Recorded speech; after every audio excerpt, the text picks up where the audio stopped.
കഴിഞ്ഞ ദിവസം ഒരു വീഡിയോ നിങ്ങളിൽ പലരും കണ്ടു കാണും. തപ്സി എന്ന് പറയുന്ന പ്രമുഖ ചലച്ചിത്ര പ്രവർത്തക, അവർ ഒരു TV ഷോയിൽ പങ്കെടുക്കുകയായിരുന്നു. പങ്കെടുക്കുന്ന സമയത്താണ് അവരോട് റാപ്പിഡായിട്ടുള്ള ചോദ്യങ്ങൾ ചോദിക്കുന്നു. അതിലൊരു ചോദ്യം അവരിഷ്ടപ്പെടുന്ന നേതാവിൻ്റെ പേരിനെക്കുറിച്ചാണ്. 2 ഫോട്ടോകൾ അവിടെ കൊടുക്കുന്നു. ഒന്ന് നരേന്ദ്രമോദിയുടെ ഫോട്ടോയും രണ്ടാമത്തേത് രാഹുൽ ഗാന്ധിയുടെ ഫോട്ടോയുമാണ്. അവർ വളരെ പെട്ടെന്ന് തന്നെ നരേന്ദ്രമോദിയുടെ ഫോട്ടോയിൽ പോയി കൈ തൊടുന്നു. ഏറ്റവും ഇഷ്ടപ്പെട്ട നേതാവ് നരേന്ദ്രമോദിയാണെന്ന് അവർ പറയുന്നു. ജനങ്ങളെല്ലാം, അവിടെ കൂടിയിരുന്ന ആളുകൾ അല്ലെങ്കിൽ അവിടെ ഓഡിയൻസ് എല്ലാവരും കൈയടിച്ച് അതിനെ പ്രോത്സാഹിപ്പിക്കുന്നു. തൊട്ടുടനെ തന്നെ അവർ പറയുകയാണ്, എനിക്ക് ഈ നാട്ടിൽ ഇനിയും ജീവിക്കേണ്ടേ എന്ന് പറയുന്നു. അതോടുകൂടി അവരുടെ കയ്യടികൾ നിലയ്ക്കുകയുമാണ്. അതായത് കൃത്യമായി അവർ എന്തുകൊണ്ടാണ് നരേന്ദ്രമോദിയെ പിന്തുണയ്ക്കേണ്ടി വരുന്നു എന്ന് അവർ ആ രാഷ്ട്രീയം വളരെ വ്യക്തമായി അവിടെ പറയുകയായിരുന്നു. അത് വളരെ വൈറലായി ഇപ്പോൾ നാട്ടിലാകെ പ്രചരിക്കുകയും ചെയ്യുന്നു. ദുർഗാട്ടിയുടെ കാര്യം നമുക്കറിയാം. കഴിഞ്ഞ ലോക്സഭാ തെരഞ്ഞെടുപ്പിലൊക്കെ വളരെ ശക്തമായി മോദിക്കെതിരെ നിലപാട് സ്വീകരിക്കുകയും വളരെ ഫാക്ച്വലായിട്ടുള്ള വീഡിയോകൾ പുറത്തിറക്കുകയും ചെയ്ത ധ്രുവറാട്ടിയുടെ നിലപാടുകൾ ഇപ്പോഴും എങ്ങനെയാണെന്ന് നമുക്കറിയാം. പ്രമോദ് സാറേ, ഈ ഒരു ഭാഗത്ത് കാന്തപുരം നേരിട്ട് പോയി മോദിയെ കാണുന്നു, നല്ല ഓമനത്തം തുളുമ്പുന്ന ചിത്രങ്ങൾ പുറത്തു വരുന്നു, ഇന്ത്യയിലെ മുസ്ലിങ്ങൾ സുരക്ഷിതരാണെന്ന് പ്രസ്താവന നടത്തുന്നു. മറുഭാഗത്ത് മോദിയെ എതിർക്കേണ്ടത് എങ്ങനെയാണെന്ന് ജനങ്ങൾക്ക് പറഞ്ഞു കൊടുക്കുന്ന ചലച്ചിത്ര നടിമാരും ഉണ്ടാകുന്നു. തപ്സി പന്നു യഥാർത്ഥത്തിൽ ഒരു കേവലം ഒരു നടി മാത്രമല്ല, ഒരു ഭയങ്കര നിലപാടുകളുള്ള ഒരു സ്ത്രീയാണ്. അവരുടെ സിനിമകളും ഒട്ടേറെ, ആ സിനിമകളിലൊക്കെ ഇപ്പോൾ ചിലതൊക്കെ നമുക്ക്, ഞാൻ കണ്ട സിനിമകളെന്ന് പറയുന്നത് പിങ്കാണ്. പിങ്ക് ഒന്ന് കണ്ടിരുന്നു. പിന്നെ തപ്പട്ട് എന്ന് പറയുമ്പോൾ കുറച്ചാലും മുമ്പ്. എല്ലാം വളരെ കൃത്യമായ രാഷ്ട്രീയം പറയുന്ന സിനിമകളാണ്. ഇപ്പോൾ അവർ അഭിനയിച്ച പുതിയ സിനിമ അസ്സി, അതിൻ്റെ പ്രൊമോഷനാണ് ഇപ്പോൾ നടന്നുകൊണ്ടിരിക്കുന്നത്. അത് ഉടനെ റിലീസ് ചെയ്യാൻ പോവുകയാണ്. അപ്പോൾ അതിൻ്റെയും കൂടി ഭാഗമായിട്ടൊക്കെയാണ് ഈ ഷോ ഒക്കെ വരുന്നത്. TV9 ഷോ വന്നത്, ഭാരത് വർഷം എന്നും പറഞ്ഞിട്ടുള്ള ഷോ. അപ്പോൾ അവർ എല്ലാ കാലത്തും ചില നിലപാടുകൾ കൈക്കൊണ്ടിട്ടുണ്ട്. ഇപ്പോൾ ഇത് എന്ന് വെച്ചാൽ ഈ അസി എന്ന് പറയുന്ന സിനിമ രാജ്യത്ത് നടന്നുകൊണ്ടിരിക്കുന്ന ബലാത്സംഗത്തിനിരയായ സ്ത്രീകളുടെ ഒരു അത് അവർക്ക് വേണ്ടി വാദിക്കുന്നൊരു അഭിഭാഷകയായിട്ടാണ് തപ്സി പന്നു അഭിനയിക്കുന്നത്. നമ്മുടെ കനി കുസൃതിയൊക്കെ അഭിനയിച്ചിട്ടുണ്ട്. അതിനകത്ത് വരാൻ പോകുന്ന സിനിമയാണ്. അപ്പോൾ അത്തരത്തിലുള്ള സിനിമകൾ ചെയ്യുക എന്ന് പറയുന്നത് കേവലം ഒരു സിനിമ ചെയ്യുക എന്നുള്ളതിന് ഉപരിയായിട്ട്, എൻ്റർടൈൻമെൻറ്റ് ഇൻഡസ്ട്രിയിൽ വർക്ക് ചെയ്യുക എന്നതിലുപരിയായി ചില നിലപാട് പ്രഖ്യാപനങ്ങൾ കൂടി നടത്തിക്കൊണ്ടിരിക്കുന്നു. നമ്മളിവിടെ പാർവതി തിരുവോത്തിനെ കുറിച്ചൊക്കെ നമ്മൾ പറയാറുണ്ട്. അപ്പോൾ തപ്സി പന്നു ആ ഷോയിൽ പങ്കെടുത്തിട്ട് ഇവരുടെ രണ്ടുപേരുടെയും പടം കാണിച്ചിട്ട് ആരാണ് നിങ്ങളുടെ മികച്ച നേതാവ് എന്ന് ചോദിച്ചു കഴിഞ്ഞാൽ നമ്മൾ പ്രതീക്ഷിക്കുന്നത് നമുക്കൊരു അവരിത്തിരി കൺഫ്യൂസ്ഡ് ആവും എന്നുള്ളതാണ്. ഈ ചോദ്യം ചോദിച്ച ആളും അത് തന്നെയായിരിക്കും, അല്ലെങ്കിൽ ആ ചോദ്യം തയ്യാറാക്കിയ ആളും അത് തന്നെയായിരിക്കും. അവരെ ഒരു കൺഫ്യൂഷനിൽ പെടുത്തുക എന്നുള്ള ഉദ്ദേശത്തിലായിരിക്കും. കാരണം രാഷ്ട്രീയമായി അവർ വേറൊരു വശത്ത്, പക്ഷെ അതിനെ അതിമനോഹരമായി അവർ തരണം ചെയ്തു എന്നുള്ളതാണ്. ഒരു സംശയമില്ലാതെ മോദിയെ ടച്ച് ചെയ്യുന്നു, എന്നിട്ട് പറയുന്നു എനിക്ക് ഇവിടെ വീണ്ടും ജീവിക്കണം എന്ന് പറയുന്നു. അപ്പോൾ ഇവിടെ നമ്മൾ കാണേണ്ടത്, അവിടെ രാഹുൽ ഗാന്ധിയെ സ്പർശിച്ചില്ല, രാഹുൽ ഗാന്ധിയെ തൊട്ടില്ല എന്നുള്ളതുകൊണ്ട് രാഹുൽ ഗാന്ധി ഒരു കാരണവശാലും അവർക്ക് ഇവിടെ ജീവിക്കാൻ അർഹതയില്ല എന്ന് പറയില്ല എന്ന് നമുക്ക് 100% ഉറപ്പാണ്. അല്ലെങ്കിൽ അവർക്കെതിരെ ഒരു പകയോ വിദ്വേഷമോ കാണിക്കില്ല എന്ന് നമുക്ക് 100% ഉറപ്പാണ്. പക്ഷേ മോദിയെ തൊട്ടില്ല എന്നുണ്ടെങ്കിൽ അതാണ് സംഭവിക്കുക എന്നവർ വളരെ വ്യക്തമായി പറഞ്ഞു. കാരണം വെച്ചാൽ അവർക്കെതിരെ വരാൻ പോകുന്ന അത്രയധികം കലുഷമായ ഒരു അറ്റാക്കിന് നന്നായിട്ട് അവർക്ക് മനസ്സിലാക്കാവുന്നുള്ളൂ. ഇത് ബോളിവുഡിൽ ഇത്തരം സ്റ്റേറ്റ്മെൻറ്റ് നടത്താൻ കഴിയുന്ന വളരെ കുറച്ച് ആളുകളെ ഉള്ളൂ എന്ന് നമുക്കറിയാം, അല്ലേ? നടിമാരിലിപ്പോൾ സ്വര ഭാസ്കർ ഉണ്ട്, തപ്സി പന്നു ഉണ്ട്, അങ്ങനെ ചിലർ. ഇപ്പോൾ നടന്മാരിൽ തന്നെ പ്രകാശ് രാജ്, അല്ലെങ്കിൽ നേരത്തെ ഇപ്പോൾ ഈ നരേന്ദ്രമോദി അധികാരത്തിൽ വരുന്ന 2014 ഇലക്ഷന് തൊട്ട് മുമ്പ്, അത് നമ്മൾ ഓർക്കണം, ബോളിവുഡിൽ ഒരു 10-60 പേർ ഒപ്പിട്ടൊരു നിവേദനം പുറത്തു വന്നിരുന്നു. അതായത് രാജ്യത്തിൻ്റെ, അത് നമുക്കറിയാം, UPA സെക്കൻഡ് എന്ന് പറയുന്നത് ആ സമയമാകുമ്പോഴേക്ക് അഴിമതിയിൽ മുങ്ങിക്കുളിഞ്ഞ ആകെ പ്രശ്നമാണല്ലോ. അതെന്തായാലും ആ സർക്കാർ അത് തിരിച്ചു വരില്ല, UPA ഇനി തിരിച്ചു വരില്ല എന്നുള്ള ഒരു ധാരണയിൽ നമ്മൾ നിൽക്കുന്ന സമയത്താണ് ബോളിവുഡിൽ നിന്ന് ഇങ്ങനെ ഒരു പ്രസ്താവന വരുന്നത്. ശരിയാണ്, അഴിമതിയും ദുർഭരണവും ഒക്കെ പ്രശ്നം തന്നെയാണ്. പക്ഷെ എന്നാൽ തന്നെയും മതേതരത്വം ഇന്ത്യയുടെ ഒരു ജീവിത സംഗതിയാണ്. അതിനെ ഒരിക്കലും നമ്മൾ ഇല്ലാതാക്കാൻ പറ്റില്ല. നമ്മുടെ ഫാബ്രിക്കാണ്, സോഷ്യൽ ഫാബ്രിക്കിനെ നിലനിർത്തുന്ന മതേതരത്വമാണ്. അതുകൊണ്ട് അതൊരിക്കലും തകരരുത് എന്ന് പറഞ്ഞ് ആ സമയത്ത് ബോളിവുഡിൽ നിന്ന് 10-60 പേര് ഒപ്പിട്ട ഒരു പ്രസ്താവന വന്നിരുന്നു. അപ്പോൾ പിന്നെ അതിൽ നമ്മുടെ നന്ദിതാദാസ് അങ്ങനെയുള്ള ഒരുപാട് പേര് അതിനകത്ത് പിന്നെ മുൻകൈ എടുത്തിട്ടാണ് അത് വന്നത്. അക്കാലത്ത് അത്രയും പേരുണ്ടായിരുന്നത്. പിന്നീട് ഇന്ന് നമ്മൾ നോക്കിക്കഴിഞ്ഞാൽ അങ്ങനെ ഒരു പ്രസ്താവന നടത്താൻ പോയിട്ട് അങ്ങനത്തെ യാതൊരു സംഗതിയും ഉണ്ടാവില്ല. അപ്പോൾ അവിടെയാണ് തപ്സി പന്നുവിനെ പോലുള്ളവർ റിസ്ക് എടുത്തിട്ട്, ശരിക്കും റിസ്ക് എടുക്കുകയാണല്ലോ അവർ ഈ ഒരു നിലപാട്. ഇതൊന്ന് ആലോചിച്ച് നോക്കിയാൽ നമ്മുടെ കേരളത്തിലെ നമ്മുടെ പിന്നെ താരങ്ങൾക്കിടയിൽ, കേരളമാവട്ടെ ഈ ഇന്ത്യയിൽ തന്നെ ഏറ്റവും അധികം പിന്നെ ഹിന്ദുത്വ ശക്തികൾക്കെതിരെ നിലപാടെടുക്കുന്ന രാഷ്ട്രീയ പാർട്ടികളും സാമൂഹികമായ പിന്നെ ഒരു അന്തരീക്ഷമൊക്കെ ഉള്ള ഒരു രാജ്യമാണ്, ഒരു സംസ്ഥാനമാണ്. ഇവിടുത്തെ ആളുകൾക്ക് എടുക്കാൻ കഴിയുന്നില്ല ആ ഒരു നിലപാട്. അപ്പോൾ അത് നമ്മൾ കാണുക തന്നെ വേണം, അതിനെ പ്രശംസിക്കാൻ, അതിനെ അംഗീകരിച്ചേ മതിയാവുള്ളൂ അവരൊക്കെ എടുക്കുന്ന ആ നിലപാടിനെ. പക്ഷേ ഇത് തന്നെ നോക്കുകയാണെങ്കിൽ, വേറൊരു വശത്ത് നോക്കുകയാണെങ്കിൽ, ഇപ്പോൾ നമുക്കറിയാം അക്ഷയ് കുമാറിനെ പോലുള്ള ഒരു പിന്നെ താരം പിന്നെ പ്രധാനമന്ത്രിയെ മറ്റേ ഇൻ്റർവ്യൂ ചെയ്തുകൊണ്ട് അദ്ദേഹത്തെ പ്രശംസിക്കുന്ന നിലയിലേക്കുള്ള സാധനങ്ങളിലേക്ക് പോകുന്നു. എന്തിന്? നമ്മുടെ റസൂൽ പൂക്കുട്ടി ഒന്ന് ആലോചിച്ച് നോക്കൂ. നമ്മൾ ഇവിടെ പിന്നെ ചലച്ചിത്ര അക്കാദമി ചെയർമാനാണ്, പ്രേംകുമാറിനെ മാറ്റിയിട്ട് വന്ന ആളാണല്ലോ. ഈ ചലച്ചിത്ര അക്കാദമി ചെയർമാൻ കഴിഞ്ഞ പിന്നെ മോദിയുടെ 70ാം ജന്മദിനത്തിൽ അദ്ദേഹത്തിന് ആശംസ അർപ്പിച്ചുകൊണ്ട് നടത്തിയ ഒരു പിന്നെ സന്ദേശം ഞാൻ വായിക്കുകയുണ്ടായി. എന്താന്ന്?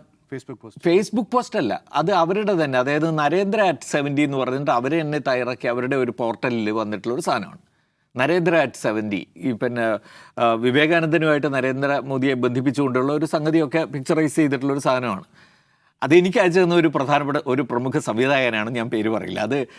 അത് അയക്കാനും കാരണമുണ്ട്. കാരണം കഴിഞ്ഞ ദിവസം ഔട്ട് ഓഫ് ഫോക്കസിൽ നമ്മൾ അദ്ദേഹത്തിൻ്റെ നിലപാടിനെ കുറിച്ച് ഒരു സൂചന കൊടുത്തപ്പോൾ അതിനുശേഷം എനിക്ക് പ്രമുഖ സംവിധായകൻ അയച്ചു തന്നൊരു ലിങ്കാണ്. അങ്ങനെയാണ് ഞാനത് കാണുന്നത്. എന്താ പറയുന്നതെന്നറിയോ? നരേന്ദ്രമോദിയുടെ ശബ്ദം ആഗോള തലത്തിൽ ഉയർന്നു കേൾക്കുന്ന ശബ്ദമാണ്. അത് വണ്ണസിൻ്റെ ശബ്ദമാണ് എന്നാണ് ഇദ്ദേഹം പറയുന്നത്. വണ്ണസിൻ്റെ ശബ്ദമാണ്. ഞാനൊരു സൗണ്ട് എഞ്ചിനീയർ എന്ന നിലയിൽ ശബ്ദങ്ങളെക്കുറിച്ച് എനിക്ക് നന്നായി മനസ്സിലാക്കാൻ കഴിയും. ഞാൻ ആ രംഗത്താണ് പ്രവർത്തിക്കുന്നത്. അപ്പോൾ അതിൻ്റെ ഒരു എന്താ പറയുക, അതിൻ്റെ ഒരു മോഡുലേഷനും ഇതുമൊക്കെ വലിയതാണ്. ഇദ്ദേഹത്തിൻ്റെ ശബ്ദം നമ്മുടെ ലോകത്തെങ്ങും മുഴങ്ങട്ടെ, ഇന്ത്യയുടെ ഒരു ശബ്ദമായി ലോകമെങ്ങും കേൾക്കട്ടെ എന്നൊക്കെ പറഞ്ഞിട്ട് പ്രശംസിച്ചുകൊണ്ടുള്ള ഒരു സാധനമാണ്. ഇവിടുത്തെ നമ്മുടെ ഇടതുപക്ഷം ഭരിക്കുന്ന കേരളത്തിലെ ചലച്ചിത്ര അക്കാദമിയുടെ ചെയർമാനാണ് കേട്ടോ ഞാനീ പറയുന്നത്. ശരിയാന്ന് മനസ്സിലായില്ലേ? അതാണ്.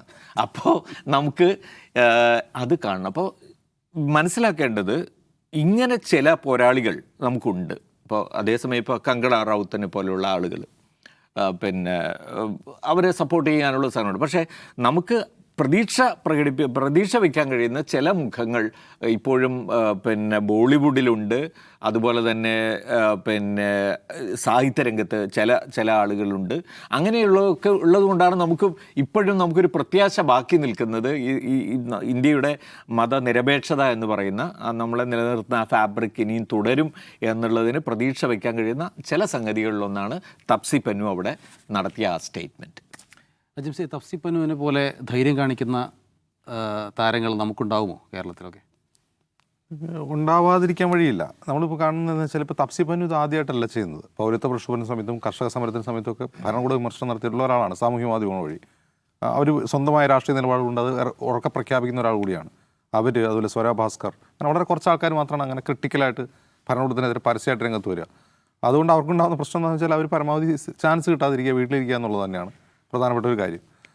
ഞാൻ കാണുന്നത് ഇപ്പം ഞാൻ ഈ കഴിഞ്ഞ ദിവസങ്ങൾ കണ്ട 2 പ്രധാനപ്പെട്ട കാര്യം. ഒന്ന്, തപ്സി പന്നു ഈ പരാമർശം നടത്തുന്നൊരു ടെലിവിഷൻ ചാനലാണ്.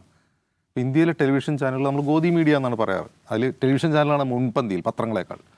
ഇപ്പോൾ ടെലിവിഷൻ ചാനലുകൾ ഭരണകൂടത്തിൻ്റെ മോദിയുടെ PR ഏജൻസികളായി മാറിക്കൊണ്ടിരിക്കുന്നു. മറുവശത്ത് മോദിയുടെ സുഹൃത്തുക്കളായ മുതലാളിമാർ മാധ്യമങ്ങൾ മുഴുവൻ വാങ്ങിക്കൂട്ടുന്നു. IANS എന്ന് പറയുന്നൊരു വാർത്താ ഏജൻസി ഉണ്ട്. അത് അദാനിയുടെ കയ്യിലാണ്. അദാനിക്ക് എന്തിനാണ് വാർത്താ ഏജൻസി നമുക്ക് തോന്നാറുണ്ടോ? അപ്പോൾ ഒന്ന്, ANI നേരത്തെ തന്നെ സോൾഡ് ഔട്ടാണ്. 2019 സോൾഡ് ഔട്ടാണ് ANI. ഏഷ്യയിലെ ഏറ്റവും വലിയ വാർത്താ നെറ്റ്വർക്ക്, ന്യൂസ് നെറ്റ്വർക്ക് എന്നാണ് ANI സ്വയം വിശേഷിപ്പിക്കുന്നത്. പിന്നെയുള്ളത് IANS ആണ്. മറ്റൊന്ന് PTI ആണ്. ഇന്ത്യയിലെ പ്രധാന വാർത്താ ഏജൻസികൾ 3 അതിൽ ANI ഓൾറെഡി സോൾഡ് ഔട്ടാണ്. IANS അദാനി വാങ്ങിക്കഴിഞ്ഞു. ഒന്ന് ആലോചിച്ച് നോക്കുക. അപ്പോൾ എങ്ങനെയാണ് ഇന്ത്യയിലെ മാധ്യമങ്ങൾ പെരുമാറുന്നത് നമുക്ക് നേരത്തെ അറിയാം. ഇത് TV9 എന്ന് പറഞ്ഞൊരു ചാനലിൽ ലൈവ് ഷോ ആയെന്ന് തോന്നുന്നു. ആ ലൈവ് ഷോ ആയതുകൊണ്ടാണ് അത് സംഭവിച്ചത്. അത് റെക്കോർഡാണെങ്കിൽ അവർ കട്ട് ചെയ്ത് കളയും.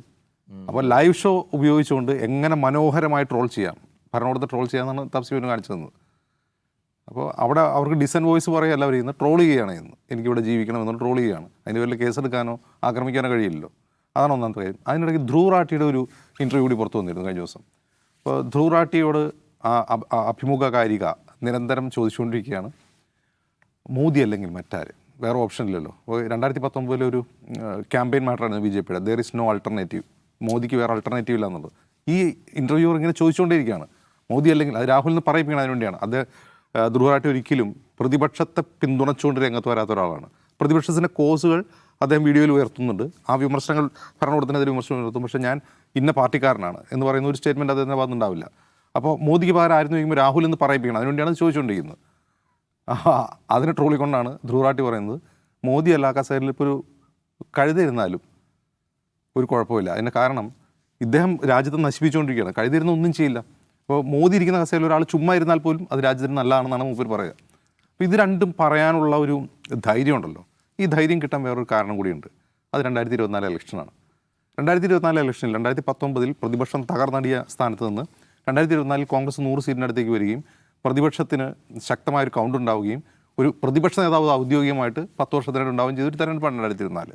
അപ്പോൾ ഈ 2024 തെരഞ്ഞെടുപ്പ് ഫലം ഇന്ത്യയിൽ ഈ ഡിസൻ വോയിസിന് കുറച്ചുകൂടി ബലം നൽകുകയും ധൈര്യം നൽകുകയും ചെയ്തിട്ടുണ്ടതിന് ഉദാഹരണമാണ് ഈ രണ്ട് പരാമർശങ്ങൾ.